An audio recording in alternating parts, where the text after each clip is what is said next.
Well, hello everyone. Welcome back. For those of you that don't know me, my name is Crystal and I'm the owner of Inherited Beauty Co. If you watched my last video, what I'm about to share with you will bring everything together. But before we get started, please make sure that you take some time to subscribe to the YouTube channel for Inherited Beauty Co. and visit inheritedbeautyco.com, where you can sign up to receive exclusive discounts and announcements for new products that will be entering my store. So without further ado, let's get into it. Topic number 2 of our natural hair series is the LOC versus the LCO methods. Now, if you aren't aware what those acronyms stand for, it pretty much refers to the sequence in which you would apply product when moisturizing your hair. Let's first dive into the LCO method, which is liquid, cream, and oil. This method is probably the first one you were introduced to when you became natural. The point is to pack moisture into the hair. Because our hair is like a plant and plants need water to grow, adding water to your hair will prep it and soften it to better receive the products you will apply.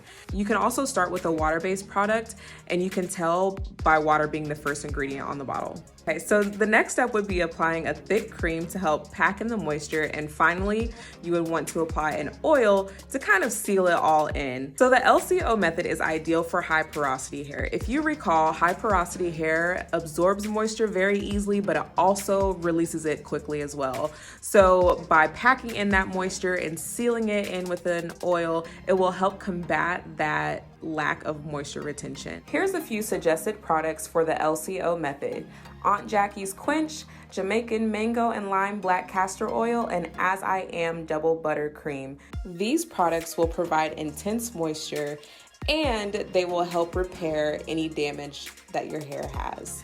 Next, we have the LOC method, which is what I use and I love it. The LOC method is less common, but it is very beneficial. It stands for liquid, oil, cream.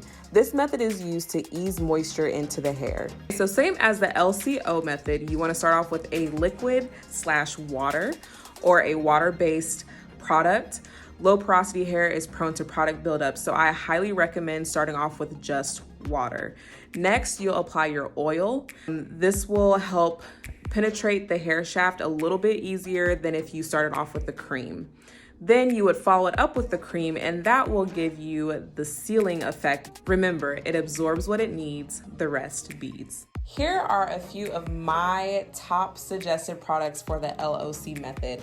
I have Talia Waheed Apple and Aloe collection. That entire collection is amazing. Next, I like to use Jamaican Mango and Lime Cactus Oil. This stuff smells so fresh and leaves your hair super soft. And finally, there's Bodyworks Hair and Body Butter. Yes, I said hair and body. You can use this on your hair and your skin. It's that lightweight and it smells delicious as well. So let's review. The LCO method is ideal for high porosity hair to pack in the moisture.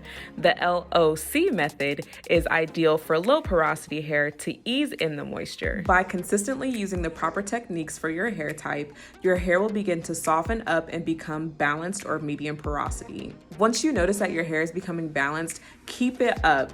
Don't change your technique. You can change your product, but never change the way that you apply them. And that's pretty much it. So now you know the difference between the LOC versus the LCO method and which one is most effective for high or low porosity hair. Like I said, keep it up. Please take some time to visit inheritedbeautyco.com because I'm pretty sure I can fulfill all of your beauty needs if you shop with me. Thank you again for your support. I appreciate you all for watching, and stay beautiful.